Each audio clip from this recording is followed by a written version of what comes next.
Sejam bem-vindos a mais um Rivalidades. Hoje temos o derby paulista entre Palmeiras e Corinthians, um derby animalesco entre gambás e porcos. Para começar bem esta rivalidade. Um derby animalesco também, porque às vezes ultrapassa um bocadinho o relevado, vai para sobretudo por causa da ação dos ultras, há sempre muita confusão. O futebol reflete um bocadinho a sociedade e sabemos os problemas da sociedade brasileira, não só, mas sobretudo estamos a falar da sociedade brasileira. Deixa-me fazer um parênteses. Eu sou um bocadinho do Corinthians, e não digo que exista mais nenhum adepto do Palmeiras, mas sou um bocadinho do Corinthians, sobretudo pela democracia corintiana, e porque Sócrates diz-me um bocadinho, faz parte das minhas primeiras memórias enquanto adepto, por causa do Brasil de 82, sobretudo, em que havia Sócrates, Zico, Toninho Cerezo e Júnior, e esse Brasil é um pouco, se calhar, a última imagem romântica que a minha geração tem do futebol. Eu sei que a tua é um bocadinho posterior, se calhar é mais Romário e Rui Bebeto, se calhar, mais por aí. Mas não havia muito romantismo naquela equipa de 94. Não. O Dunga consta que era um bocadinho romântico. Não era. Não era. Mas pronto, é o maior derby de São Paulo. Aliás, os dois emblemas odeiam o São Paulo, precisamente. Exatamente. São claramente os dois grandes emblemas do futebol de São Paulo e também do futebol brasileiro. Há aqui 4 Libertadores à mistura, uma para o Corinthians, 3 para o Palmeiras. Há um Campeonato do Mundo de clubes para o Corinthians e não há para o Palmeiras. Mas é sobretudo um jogo entre dois grandes clubes que tiveram grandes personalidades, e eu falei numa, se calhar podes começar Sócrates, por aí.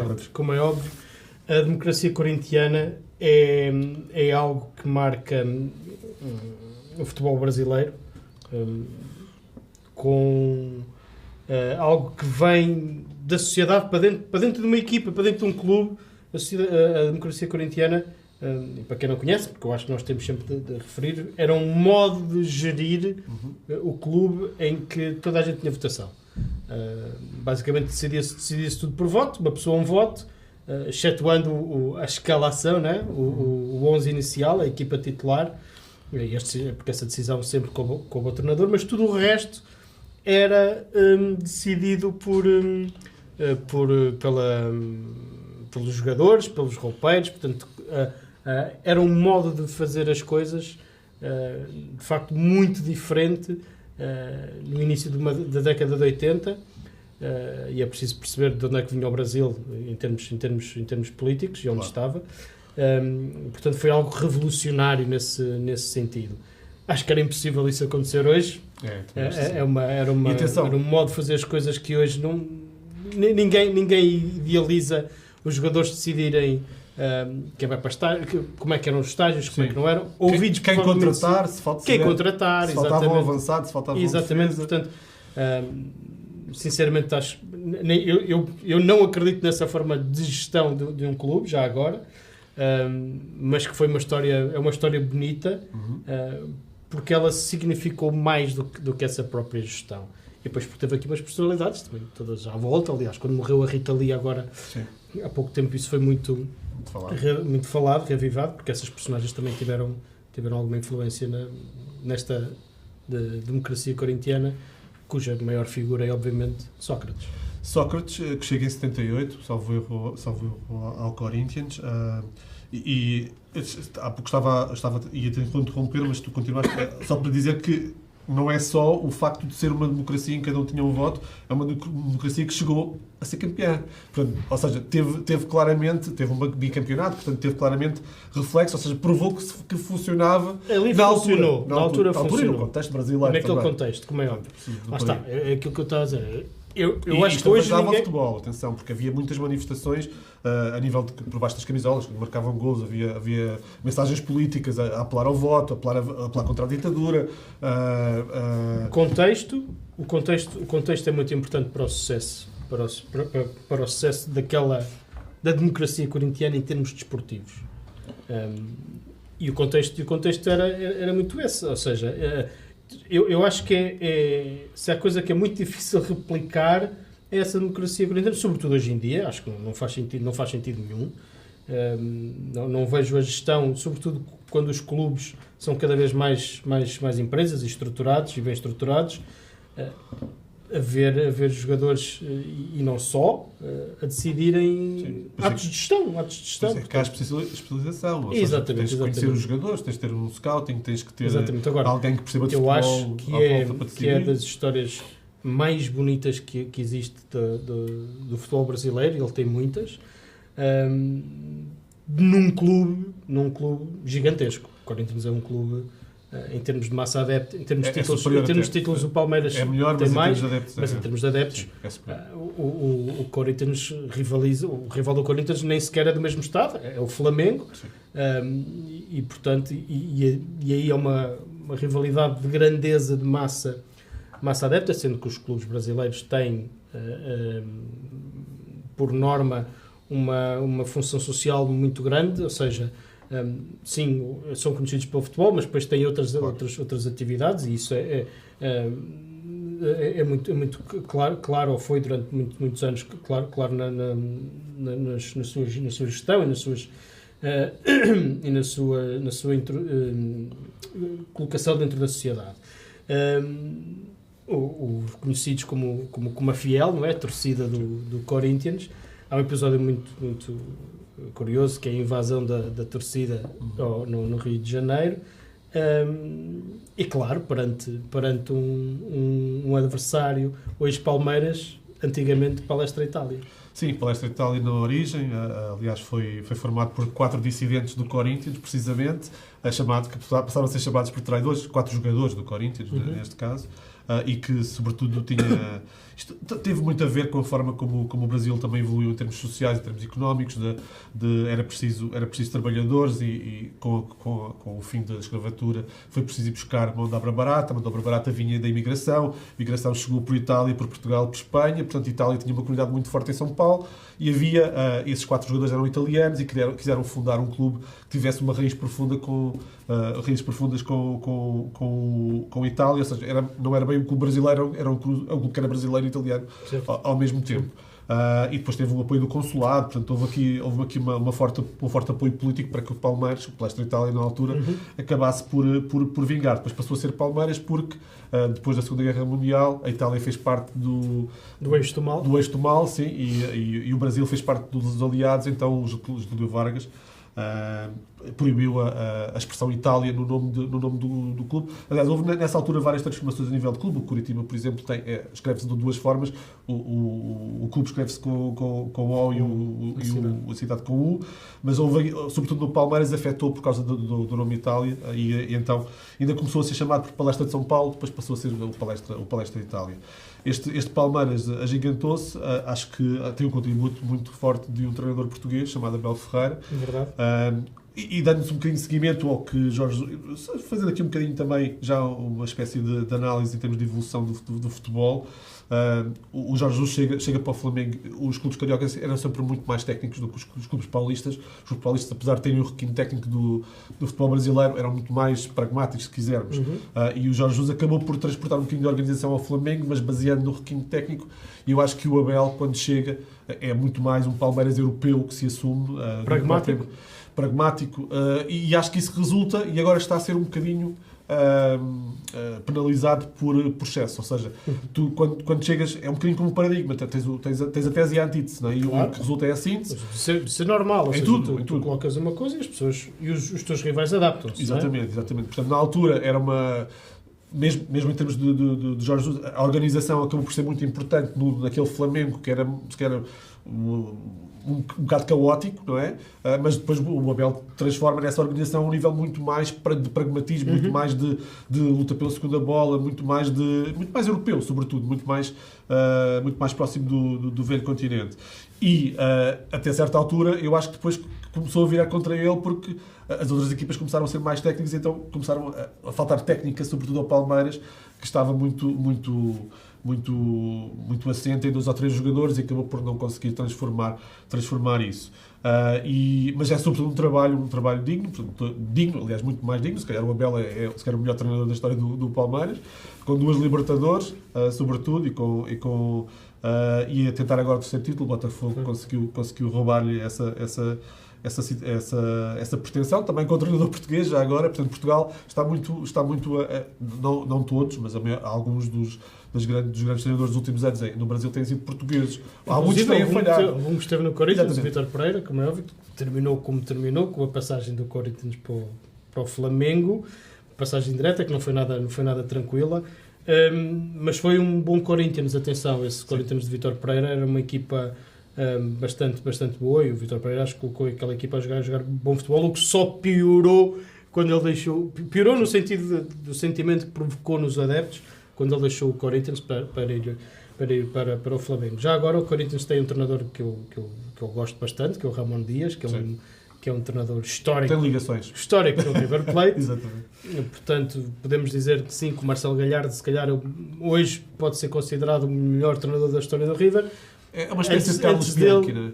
Antes dele havia o Ramon Dias, que teve mais do que uma passagem pelo clube, as duas com sucesso.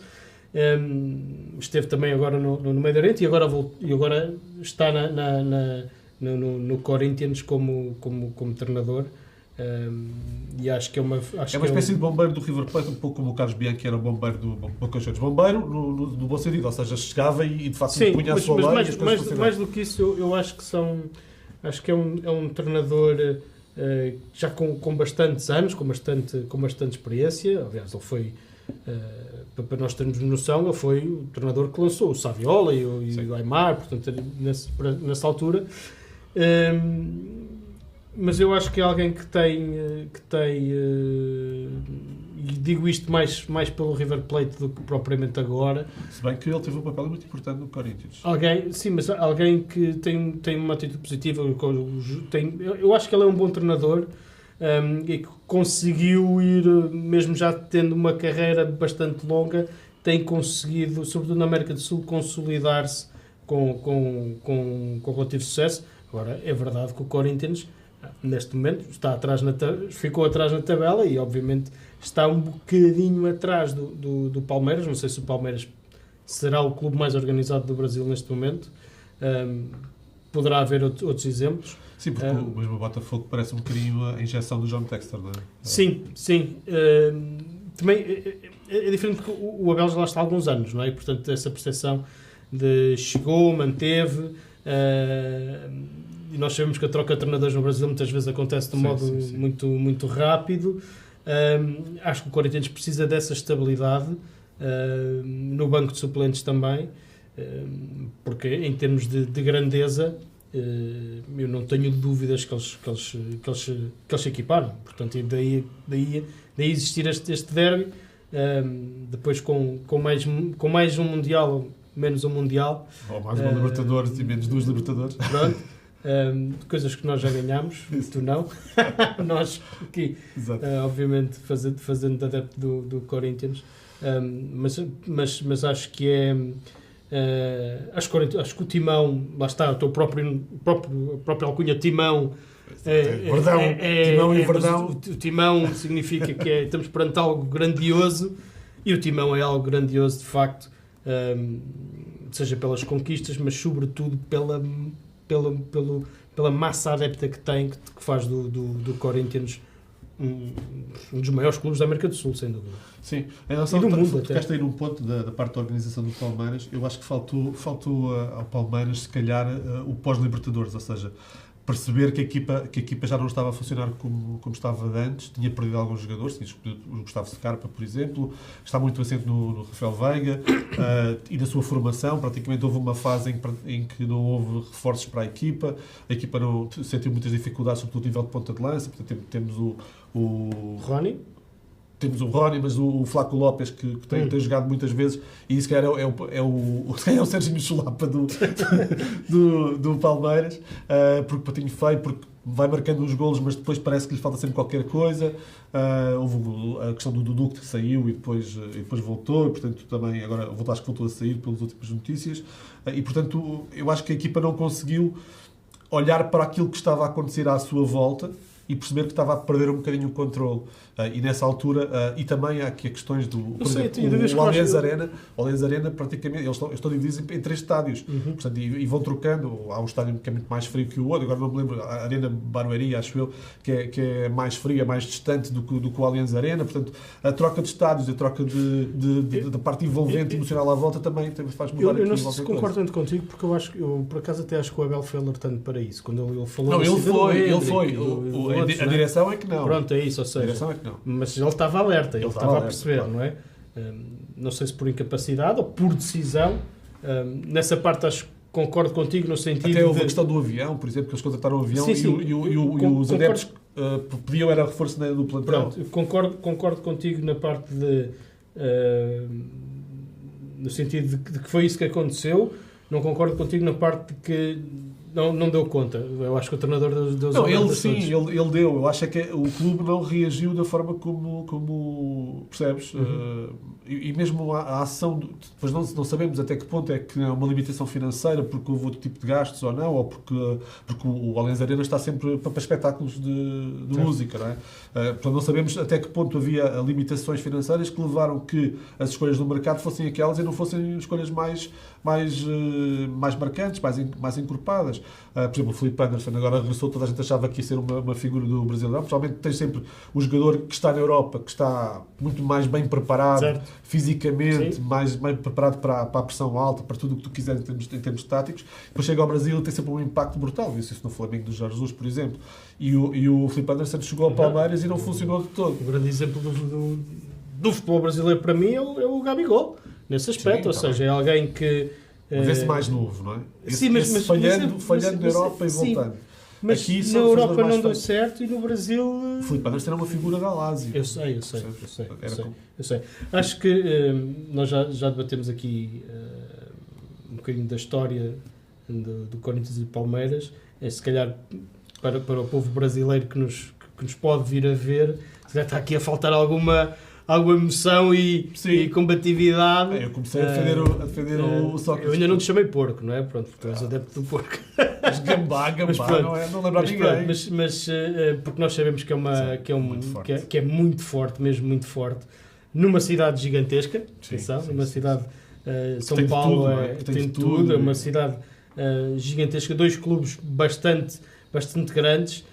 E sim, é verdade que tu passaste por aí da questão de muitas vezes isto não ser pacífico, não é? Nós sabemos, tem muito a ver também com aquilo que é a sociedade, às vezes até não querendo tomar aqui um partido, mas tenho que tomar, muitas vezes por ser até menos expressivo, o adepto de Palmeiras está um bocadinho mais em perigo nos metros, em algumas zonas mais difíceis de São Paulo. Mas por acaso é muito curioso agora que falas nisso. Porque o Corinthians tem uma dimensão tão grande que há vários jogadores que nos chegam cá a Portugal, vindos de outros clubes, e que depois tu percebes, eu sou adepto do Corinthians. O Jonas, por exemplo, acho que o Luizão também era adepto do Corinthians. Ou seja, tu percebes que é de facto um clube muito grande quando tu tens muitos futebolistas, não é? Que se calhar não têm um passado de carreira ligado ao clube, mas continuam com um lado sentimental muito forte. No Palmeiras, por acaso, tens muitos jogadores que passaram e que, o Roberto Carlos, por exemplo, o Edmundo, tiveste o Ronaldo Fenómeno. Sim, claro que sim. Já no parte final da carreira. Continuava a ser fenomenal ali. Fazer o que ele fazia com aquela barriga. Aquele peso continua a ser fenomenal. Era de facto brutal. Mas muitos jogadores, sobretudo em termos de pressão, até mais no Palmeiras do que no Corinthians, se calhar. Em termos internacionais brasileiros, Mazinho também, acho eu. Sim, acho que sim. Acho que houve vários jogadores de grande Rivaldo no Palmeiras. Portanto, estamos aqui a falar de internacionais de grande gabarito e o Corinthians um bocadinho menos mesmo assim. Mas de facto, como em termos de expressão popular, depois isso não tem muito a ver, não é? Sim, não tem muito a ver. É gigantesco. Houve aqui também só para ligar aqui um bocadinho a democracia corintiana, porque o primeiro presidente do Corinthians que era alfaiate, curiosamente, dizia que o Corinthians era do povo e as decisões seriam sempre do povo. Do povo, Isto para ligar isto para a democracia democracia corintiana. Verdade. Isto tem São muitos décadas. São de 1910 Sim, são décadas. até são 70 70 anos, vá, são 70 anos, sim, sim. por aí. É muito por aí. E havia depois da democracia corintiana, havia no fim no festejo na festa do primeiro título, os jogadores desenrolaram uma faixa em que dizia vencer ganhar ou perder sempre com democracia. O que diz bem da força que a palavra democracia tem no Corinthians, apesar dos dois clubes serem de raízes relativamente humildes, não é? O São Paulo é que é o outro lado, o lado do inimigo. Mas sim, sobretudo por aí. Lembras-te assim de jogadores do Corinthians, tirando o Ronaldo Fenómeno, que te tenham marcado de certa forma? Marcelinho Carioca. Boa. Que acho que é daqueles jogadores que se calhar sei lá, se calhar não é uma coisa óbvia, mas quando eu associo e é adaptado, sim. Um bocadinho pela cor da camisola. Que é por aí, é muito por aí. Claro, a primeira coisa que me vem à cabeça é sempre o Sócrates. Isso aí não há hipótese. Diz o Vladimir, que era acho que o lateral esquerdo ou direito da equipa, que era era alguém que estava muito ligado à Black Power, né? à Força Negra. Era um dos líderes desse movimento da democracia corintiana. Mas acho que, não sei, é o nome a imagem que me vem é um rapaz que calçava para aí 34, 35. Exato. Mas que era um belíssimo jogador, já agora, o Marcelinho. O Lietzen também, é verdade. Olha, bem lembrado. Mas sim, é assim, há muitos jogadores que passaram por um e por outro clube. Já agora uma pessoa importantíssima no Palmeiras, Luís Filipe Scolari. Sim, não esquecer. De dois clubes que têm uma história centenária. O Scolari é importante em quase todos os clubes. Do Grêmio, por exemplo, também é importantíssimo. Acho que os adeptos do Chelsea não diriam o mesmo, mas pronto.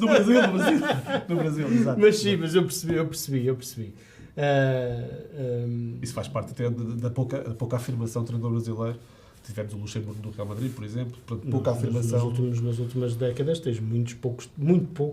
Aliás, houve uma altura em que acho que havia um que era o Vinícius Eutrópio, que estava cá. E isto falando do futebol de primeira linha, não é? Tiveste o Fernando Diniz, teve alguma expressão com o Fluminense, agora sim, conquista a Libertadores, mas depois do ano a seguir foi mas quando tu comparas, então, para a nossa história do futebol português, não é?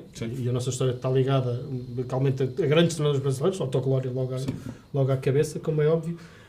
Houve claramente aqui uma mudança. Eu acho que a maior mudança é quando o Palmeiras e o Corinthians, dois clubes que nós estamos aqui a falar, têm ou tiveram treinadores portugueses. Claro que a língua facilita. Acho que há uma mudança e se calhar vamos começar a ver outros treinadores europeus também a chegar. Já tiveste São Paulo a chegar. Sim, está a falar de europeus. Os europeus a chegar ao Brasil. Porque o Brasil foi durante muitos anos. Mas também digo uma coisa, acho que a presença dos treinadores portugueses vai trazer de volta o treinador brasileiro, porque obviamente vai aprender e vai desenvolver. Claro. E há muito futebol no Brasil, portanto acho que eles vão. Eu comparo aqui um bocadinho o Brasil à Madeira of Football, não é? À Inglaterra, porque a Inglaterra teve muito tempo muito fechada aos seus jogadores e aos seus treinadores, quer dizer, aos seus britânicos. Sim. Enquanto que o Brasil também teve muito tempo muito fechado aos seus jogadores e aos seus treinadores.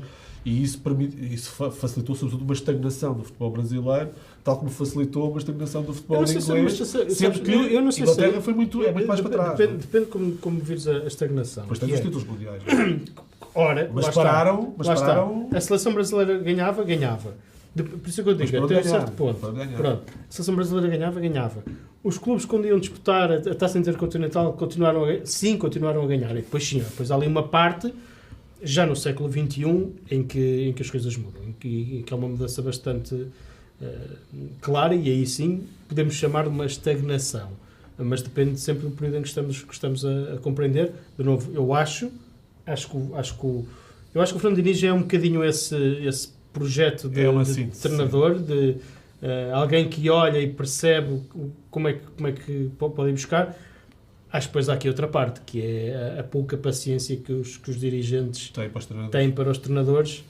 Acho que o Palmeiras é um exemplo nesse caso de como manter uma estrutura e manter um treinador. Claro que o Abel teve sucesso, e se não tivesse sucesso nos primeiros tempos, provavelmente a presidente do Palmeiras não teria tomado uma decisão diferente, mas dito isto, acho que há se calhar o futebol brasileiro tem de amadurecer também.